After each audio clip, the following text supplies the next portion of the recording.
I am Lynn Root. Yes, that is my real last name, and it's an awesome last name, and I always have root access. I am a partner engineer at Spotify, and what that means is I work on like back-end stuff. I literally develop the back-end in Python for our partners to consume, so I build APIs and whatnot. I'm also a founder of the PyLadies of San Francisco. And PyLadies is also here in Atlanta, and there's a booth here, and you should come and say hi and get a sticker and a little card and just chat. We have candy too, so if you don't have enough of a reason. I am also a board member of the Python Software Foundation. All right, so when I was asked to write this talk, it practically wrote itself. I was approached to talk about Spotify, who I love to work for, and Python, a language which I adore writing in, and how they meet in the middle, which kind of makes awesome. So I can't think of a better topic to talk about, convincing you all why Python is pretty awesome. I will first give like a little intro to Spotify and to Python, for those not familiar. And then I will talk about why Spotify chose Python and how we use it. And then I'll talk about like the issues faced and going forward, both for the Spotify point of view, like the company point of view, and the language point of view. All right, so are you folks ready to hear about Spotify? Yeah, come on, okay. I'm not the only one that needs coffee, but at least I could see some smiles, okay? All right, so Spotify, for folks that don't know, is a streaming music service. It's pretty awesome. It is available in 55 countries. A side note that you can subscribe to Spotify for free, just listen to some ads, or pay $10 a month and have no ads. We have about over 6 million subscribers. We launched in 2007 in like the Europe area and came to the US around 2011. We have over 24 million monthly active users.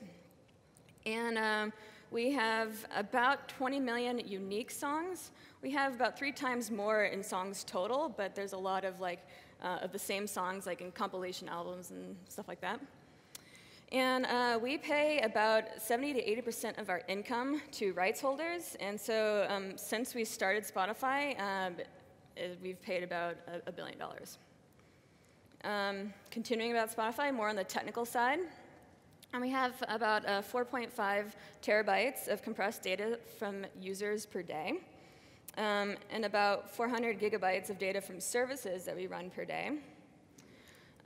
64 terabytes of data is generated from 590 node Hadoop clusters each day. And we run about 75,000 Hadoop jobs per day. And just a couple of months ago, that number was actually at 5,000. So we have a lot of data, and we're kind of growing quickly. And so how do we handle that is kind of like the question.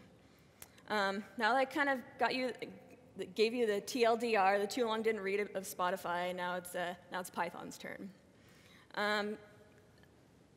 Python's about like 23 years old. Came out. The first release came out maybe in '91. The latest releases are both 2.7.6 and 3.4. You may be asking why there are 2 releases, and I'll talk about that a little later. It's a dynamically typed system, has strongly type, as well as duck typing, and it has automatic memory management.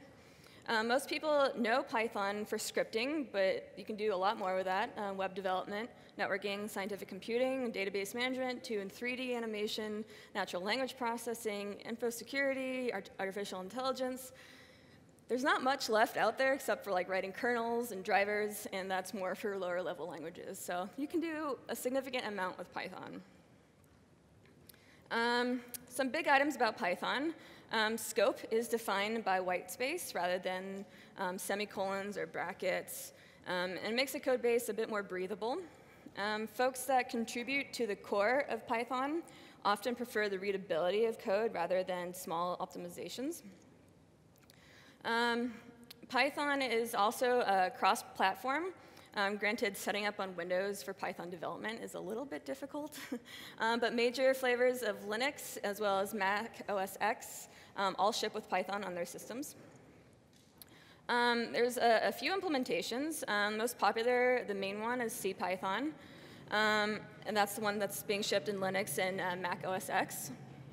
There's also, There's also PyPI, PyPy, which is Python written in Python, Python implemented in Python, which is supposedly faster than CPython. And then there's also Jython, which compiles into Java bytecode, and IronPython, which is for the .NET runtime. All right, so I kind of want to brag more about Python, and so I want to go quickly over a few of my favorite things. The language has some sugar, I would say, for list comprehensions and generators, generator comprehensions, where you can literally write for loops on a one-liner, and it just looks so nice. And it's quick, it's fast, it's cool. A couple of modules that I like from the standard library in Python, HTTP, or simple HTTP server. Say you need a quick server, you need to do some debugging or simply viewing a web page, you can just run python-m simple HTTP server, and bam, there you go. You just go to your local host. CSV is a very popular module where you can work with and manipulate comma-delimited data like Excel files or CSV files.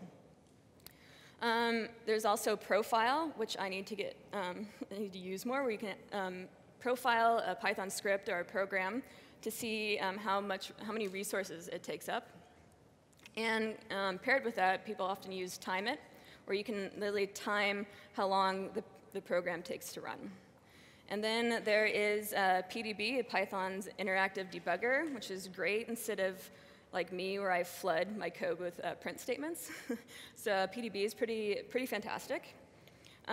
Sort of going externally now, IPython Notebook, sort of beyond words. IPython itself is a different Python shell and a bit more interactive than the standard Python shell. And the notebook part of it, that's why I use IPython.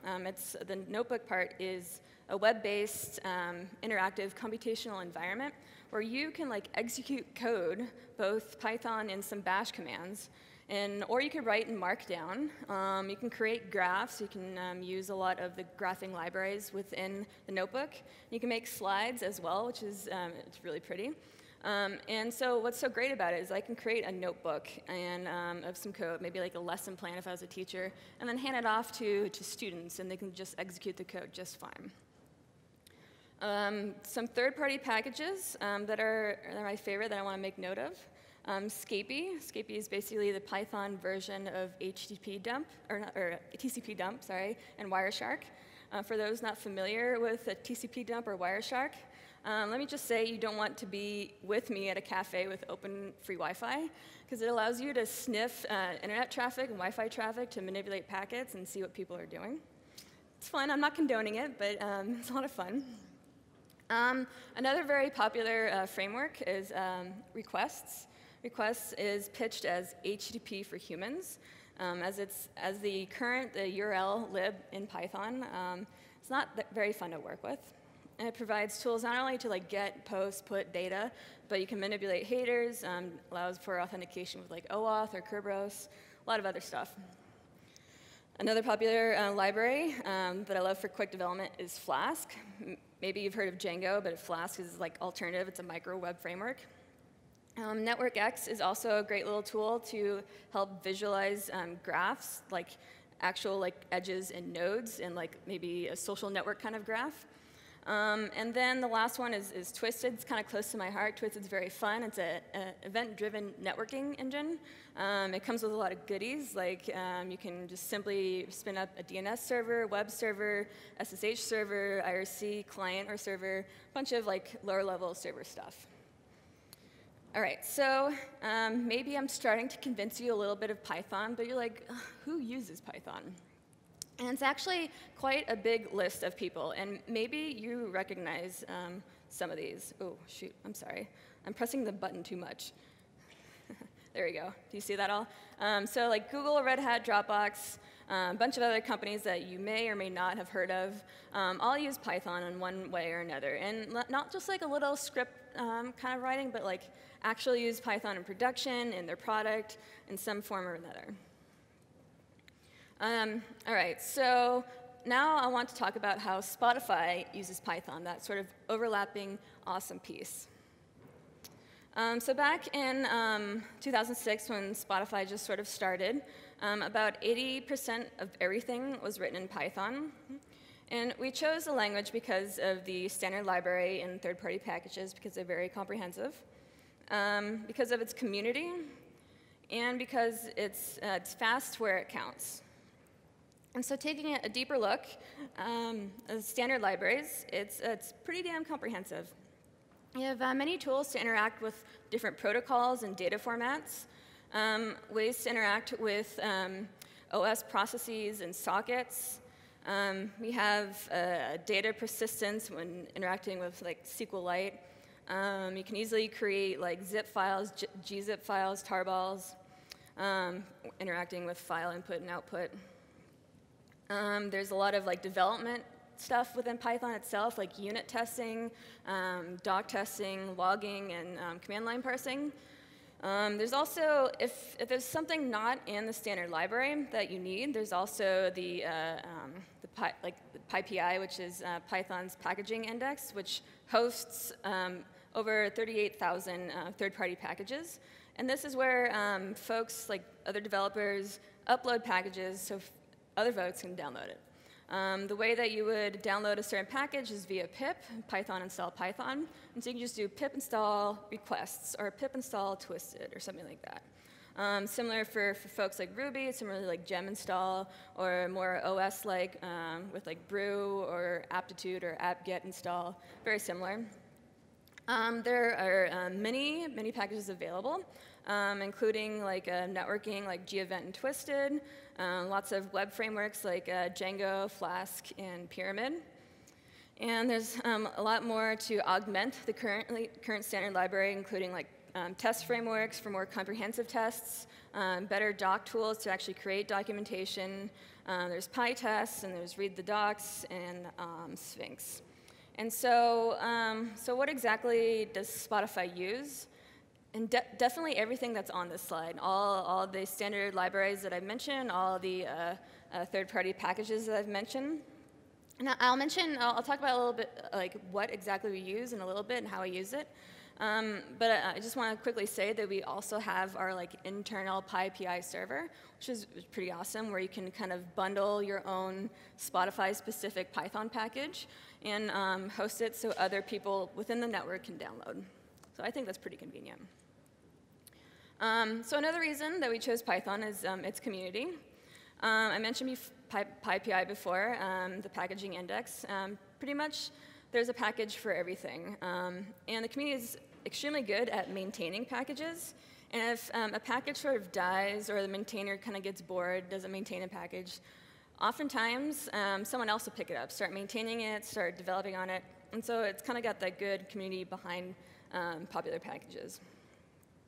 When Spotify decided to write, deciding whether to write Python or use Ruby, we chose Python because of its documentation. Now, back in like 2006, 2007, I don't know if anyone was a Ruby developer back then, but a lot of documentation did not exist for Ruby, and you had to read the source code, which can be difficult. And what documentation there was, it was not in English, it was in Japanese. So that's kind of a hurdle. And now it's gotten a lot better, but that was one of the main reasons why we chose Python. And so looking at the Python community puts a lot of importance on documentation. And I mean, a lot of it's in English, but then there's this whole new movement about internationalization, so in different languages as well.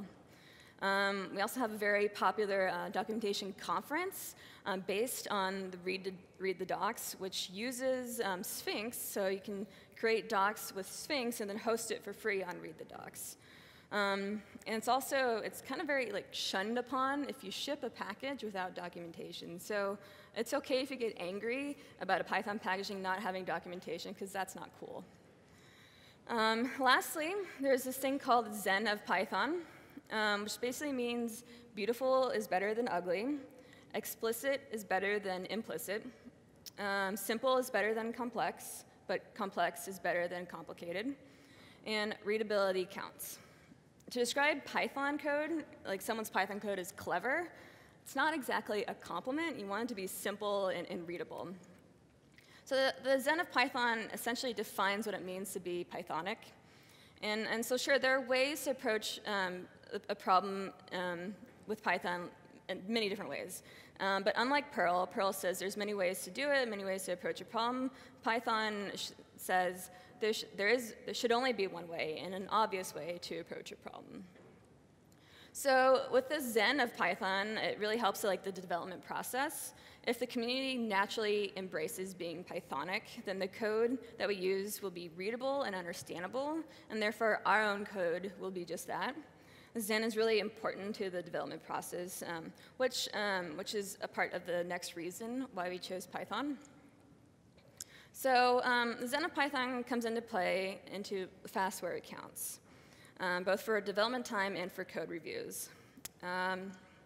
Since being Pythonic and embracing like the Zen of Python is heavily ingrained into the community, it contributes to readable code. Therefore, code reviews are a lot quicker since it's easier to review and nothing's too clever or obfuscatory. Whitespace also helps. While it provides purpose to define scope, it lends to a very readable code since there's not a lot of syntax getting in the way. And so as a Python developer, I physically write less code than if I were to write something in C. To not have to write something in a very verbose manner, to not have to implement my own personal libraries for like string manipulation, to like quickly code out like an idea, that makes me very happy. Like I'm a happy and productive developer, and to get something out there, to get feedback, I'm not toiling over a certain kind of piece of my code because it's too long. I'm kind of confused and tripping over myself. Python kind of takes that away. Next, Python, like developing in Python in itself is quite fast. Startup time is instant. There's no time wasted on starting up a VM or compiling. The minutes saved during debugging and testing really add up. So Python, it's an interpreted language. There's no edit, compile, link, execute, break, debug like C. With Python, it's just edit and debug. And so lots of steps that are not needed to develop something that works. And so for a company, all that saved time is pretty valuable. The quicker code reviews, the physically writing less code, the startup time saved, it really augments the development cycle. To get like an initial viable product out the door so one can iterate over it is quite important. You get that feedback and iterate over again, push it out. That's a lot quicker than if I were to develop an API in C or something like that. Many folks do argue that Python is not physically fast, and that argument needs to be taken into context. CPython, the most popular implementation of Python, is slow for CPU-bound tasks. As a side note, PyPy, another Python implementation that I met before, is faster in this regard. But the reason why CPython is slow in regards to CPU-bound tasks, it's because of the global interpreter lock. Python's memory management is not exactly thread-safe. So that GIL, the global interpreter lock, is required to prevent multiple threads running the same Python code at once. So before you write off Python being too slow, you really have to have a deep understanding of the GIL, which I do not. But you have to understand how that affects your application, how many cores you have, and where exactly your application bottlenecks. So for Spotify, we are far more I/O bound than CPU bound. We're not writing software that does heavy computations like cryptography. It's more reading and writing to sockets, to database, and like that sort of thing. And plus, machines are like uber cheap lately, so we were able to buy up a lot of machines, essentially eliminating any CPU-bound issues that we have. All right, so where exactly does Spotify use Python? I mentioned before that when Spotify began, about 80% of our code base was Python. Lately, it's closer to 50% with the rest of the back-end services are in Java. But there are a lot of services still written in Python, including the account creation and login system, our social system, like me following you or something like that. Payments system is payment system uses a lot of Flask and Python in general. All of our analytics jobs, all of our Hadoop jobs use Python. We have written our own daemon and request handler in Python. All of our build scripts are in Python. And as I mentioned before, we have our own internal PyPI, where we can host Spotify-specific Python packages. I just released another kind of a tool for developers, at least internally. It was written in Flask and Python for folks to interact with APIs via like an interactive console. And I'm writing another new API endpoint in Python to interact with our social graph stuff. So Spotify is definitely like a Python developer's like paradise. So what exactly does Spotify use? So the big difference that I see and others see is when talking to other people that work in a Python shop is we always get the question, so what are you using, like Django or like Turbo Gears, which is quite dated for the conversation, or something else, Pyramid? Well, that question is more for like web dev shops. And so back in 2006, it was certainly different or odd to be using Python other than serving web pages. But Spotify does use a lot of third-party packages, some for internal projects and external projects, some client-facing. And so some popular web frameworks that we do use is, I mentioned before, is Django, Pyramid, and Flask. We did start with Twisted for our networking. We do still have some Twisted code, but we predominantly now use Gevent for networking, as well as Celery for task management. Requests is a favorite for internally for simple stuff. We heavily use SQL Alchemy for database ORMs. The labels, they give us metadata on songs and tracks and albums and artists, and it's all in XML. So we parse that with the LXML library. And for that metadata, in order to get that metadata and index into our production servers, we use this program or this Python library called GWO, which is a Python wrapper around Zookeeper. Zookeeper is an Apache project for orchestrating sort of multiple production servers and stuff like that. I'm not quite familiar with Zookeeper yet, but GWO is pretty awesome. So Spotify takes a lot. Python is open source. There's no fees to use the language. It's under a GPL-compatible license. But Python and its packages being open source means that one can take a lot from the community. And so Spotify is very appreciative of giving back to the community. And so one way that we've given back is we've open sourced 2 projects called Luigi and Snakebite. And both are very popular for working with Hadoop and general complex pipelines of batch jobs.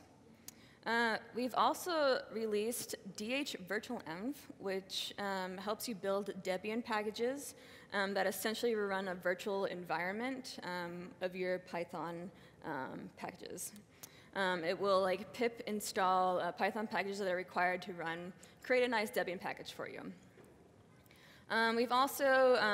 We're also submitting patches to other open source projects, including Gevent. We do have some core developers of CPython.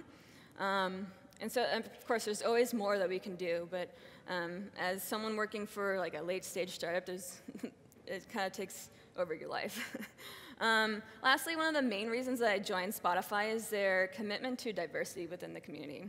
And so before I started there, the folks in Stockholm invited me up to host a PyLadies workshop. And PyLadies is a mentorship group for women in the Python community. They might have been kind of a little bit selfish and be like, well, if you make more Python developers, then we could hire more Python developers. But it was quite successful. The PyLadies in Stockholm meets regularly every month, and Spotify continues to support them. Also, locally at San Francisco, in my office, my team is very supportive. I am able to freely use the space to host events and workshops, and my teammates will often mentor workshops, which is quite nice. And Spotify doesn't limit their diversity efforts just to the Python community, just as a side note. We're starting to implement a code of conduct for anything that we sponsor, any events that we sponsor, like meetups or conferences. We've also contributed to other tech diversity initiatives like ADA Initiative and Rails Girls. And so overall, Python has served us very well, and we've tried our best to give back to its community, but it's not without its issues. First off, while the community itself is big, there are a lot of tools not publicly available that would address our needs. As mentioned earlier, we wrote our own daemon and our own request handler because a lot of popular frameworks out there have too much built in. We don't need the batteries included kind of thing. We also have a very specific and unique problem to solve, so we write a lot of our own packages. And this kind of starts to bleed into other packages that are already publicly available, like HTTP client. We have written our own HTTP client, partly because a lot of them are missing things like the ability to send chunk requests or timeouts do not work correctly. I mean, HTTP library is hard to get right in general, but there's no good one in Python. And so we wrote our own, and this kind of fueled the fire of the not invented here syndrome, where we feel like we can write a better framework or better library as opposed to taking an open source solution that's already out there. Earlier, I mentioned that we started with Twisted for networking rather than Gevent, but we found it very difficult to twistify our applications. Twisted is a very complicated library. And we also found that Twisted does not play well with Postgres. So we moved to Gevent, but Gevent is not without its issues either. Memcache and our Gevent setup do not want to play well. Lastly, we use Debian packages for literally everything. Before DH-virtualenv handling the installation of Python packages from PyPI, we either had to backport a library that we wanted to use that Debian did not support, or literally grab the code ourselves and put it in our library. So yes, now we have DH-virtualenv, which literally just came out a few months ago, but it doesn't solve everything. We were able to pip install packages when building a Debian package for either our internal PyPI server or from the regular PyPI, but scarily enough, we don't review the code that we grab from third parties. And the way that PyPI is set up, anyone can upload packages, and there are no security reviews of those packages. So theoretically, we could install a malicious Python package and deploy it on our servers. So it's a little scary, but this is also a problem in other communities too, with PHP, with Ruby. In general, with any sort of third-party package hosting, it's really hard to verify the code, and it can take a long time to review security-wise for every single package. Moving on to Python. Python is not a perfect language itself, and in my point of view, there are three main issues with the language and what the developers face. Earlier, I mentioned there are two latest releases of Python, Python 2.7.6 and Python 3.4. Most folks that are new to Python, coming to Python, just say, oh, I'll just get the latest release because 3.4 is newer than 2.7. And that's actually problematic in a few ways if you don't have context. So except for Windows, downloading and setting up Python 3 can create issues because, like I said before, Debian, Fedora, Ubuntu, and Mac OS X already have Python installed, but it's Python 2.7. Even older if it's Python 2.6. So as one gets started, folks think that they might be running Python programs in 3, but they probably are running actually Python 2 if they just do python myprogram.py. Unless you know what you're doing, unless you symlink the regular Python script to Python 3, but then you could mess up your system, and maybe your system has programs or scripts that depend on 2.7, and you symlink it to 3, and those two are not backwards compatible. So you can break stuff, and it's kind of confusing to debug. Another issue is big projects are compatible with Python 3, but many smaller, less popular packages, the obscure one, everyone depends on an obscure package, is not yet compatible for 3. And so this can hurt the use of Python 3 for a non-web dev type company like Spotify. So beyond that, Python 3 adaption is sort of slacking. A lot of packages are being made compatible, as I said, but not a lot of development is targeted to Python 3. There's also no big company that's running Python 3 in production, or at least not publicly saying so. Spotify themselves are sort of waiting to see someone do exactly that, to make that plunge, to see how it goes in production. There hasn't been fast adoption of version 3 because there's no big ticket features like removing the GIL, the global interpreter lock. And so folks see no benefit in upgrading that would outweigh the costs of migrating. And so for Spotify, and I'm sure for a lot of folks, our servers are Debian stable, which means we run Python 2.6. Having Debian or Red Hat, Fedora, Ubuntu ship with Python 3 support naturally would be a big boost. I know that Red Hat flavored Linux and Ubuntu recently released at least paralleled support. But again, there's no huge benefit in upgrading Python 3. So, I mean, if you have both 2.7 and 3 on the same system and you already have something that runs on 2.7, what's the benefit in running 3? The next issue, I previously mentioned CPU-bound performance versus I/O-bound, which has to do with the global interpreter lock. So the GIL allows Python programs to be thread safe, allowing only one thread to be executed at a time. Multi-threading often does not work to improve performance and actually can often degrade program speed. And so the GIL is actually one of Python's hardest programs, like trademark, TM. It's very difficult to thoroughly understand. And so one needs a deep understanding of the GIL, which is already hard to get, in order to optimize an application where the GIL is its bottleneck. It's also not trivial to remove from the CPython implementation. But you can see the GIL as actually being a good thing. Using multiple processes instead of multiple threads is far easier to develop and debug, and it lends to a safer concurrency model. Lastly, a problem that I physically face a lot is Python on Windows. Granted, you can spin up a Linux VM for Python development, but development on the VM is not ideal. It slows down your computer significantly, and it's sort of a pain to set up networking properly, especially if you're under a corporate VM, a VPN. So sure, it's not hard to physically download Python on Windows, but there are many hurdles Windows systems set up to get your Windows system set up properly for Python development.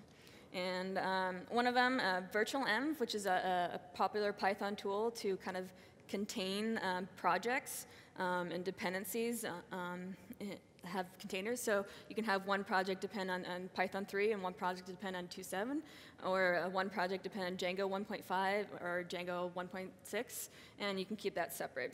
And there's also a virtualenv wrapper, which is a nice command line tool to interact with virtualenv. Now, getting that on Windows itself is extremely difficult.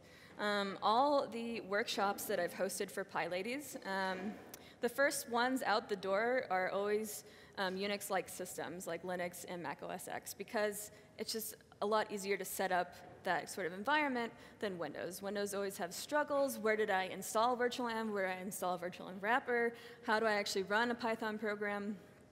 There's a lot of Python packages that have C extensions. And so how do you compile C extensions on Windows? Well, you have to download a Windows compiler. Okay, well, what about running from a command line? Windows kind of doesn't really have a Unix-like command line. So you can download a CLI tool for Windows. Other languages like Ruby and Git have these same exact issues. And so Windows is good for development when you use Visual Studio for C, C++, C#, .NET, Visual Basic. But what if you want to use Visual Studio for Python? Well, you have to download another thing for that support. Now, Python development itself and packaging tends to focus on more Unix-like machines. The fact that OS X and Linux ships with Python makes it quite easy to set up the development environment. The OS operating system package managers like apt-get or brew makes it very easy to install Python specific or to install packages like Python or a GCC compiler or something like that, because it installs specific to your OS flavor, to your version, to your architecture, something that Windows lacks. So being able to sudo apt-get build essentials and have everything set up, it's just quite nice rather than going physically to websites to download the proper .exe files and finding where it was installed in the past. It's a bit of a pain. I encourage you to attend a PyLadies workshop where there's an introduction, like a setup portion, and feel the pain yourself so you kind of know why Windows and Python are not fun. All right, so what's the future for Spotify and for Python? Recently, we've made the decision to move to Ubuntu from Debian stable, which will allow us to revisit the Python 3 support.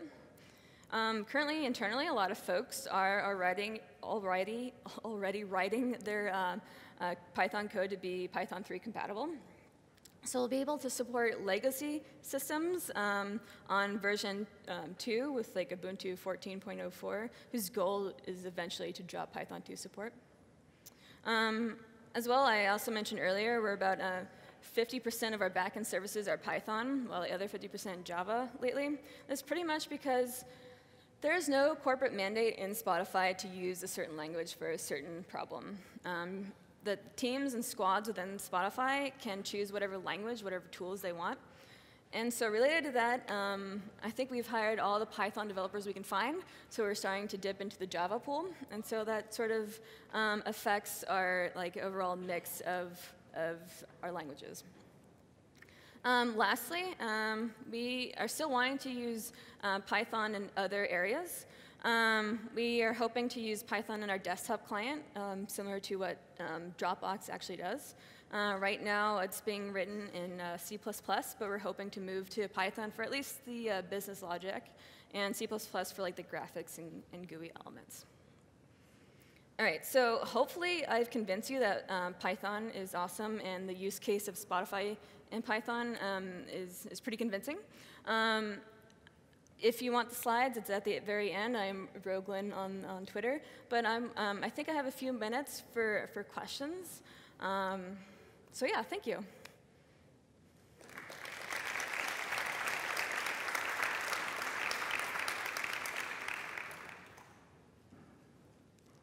Yeah. So aside from installing Python one time, what else do you all do to set up a Python development environment, say for new developers who need to jumpstart that into whatever you found to be best practice? Right. So some folks like to just give a virtual machine, like maybe with Vagrant or just like a Linux box, and just say, hey, it's all set up for you, kind of thing.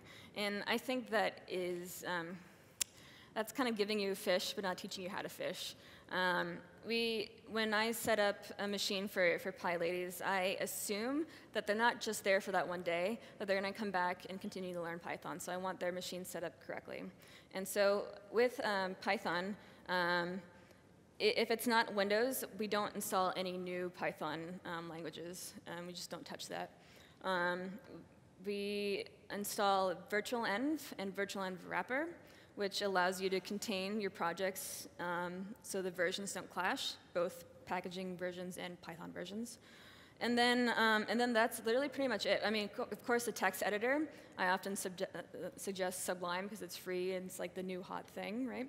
And then we also make sure that Git is installed, that a compiler is installed in case that we have C extensions that we need to compile.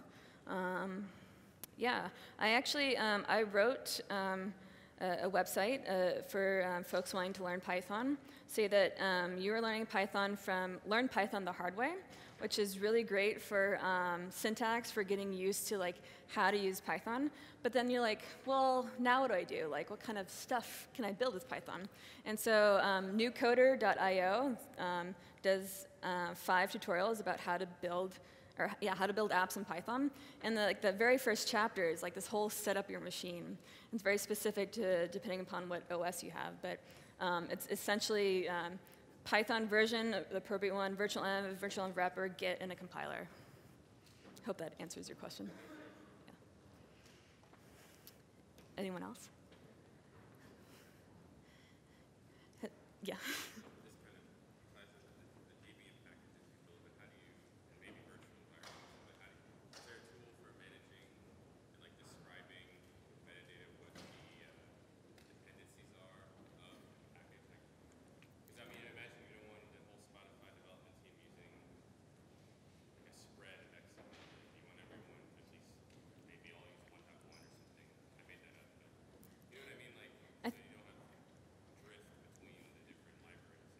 Right, yeah, I think I understand what you mean. And so with Python itself, there's a sort of way about doing things that you have a file called requirements.txt. And you list all the libraries in there, and you can pin it to a version that you want, or not, if you're not afraid of breaking stuff. But the way that we build Python or Debian packages is that DH virtual env. And you don't really see the virtual environment being made, but it downloads Python packages based on what your requirements.txt says, and the correct version if needed. And you can also say, all right, get this one from external PyPI, get this one from internal PyPI, and get this one from Git or SVN or Mercurial. And it's quite nice. And then you can say, all right, here's my code base. I'm not going to give you a Debian package, but you can build a Debian package just by running this Debian build script. So that's how Python development in Spotify with Debian works. Does that answer your question? Yeah. Cool. I don't even know what time it is. Is it like, am I out of time? Oh, no. I got like 2 more minutes. Any other questions? I'm going to be here like all day, too, so if you're shy, I'm here. No? Okay, cool. Well, thank you very much.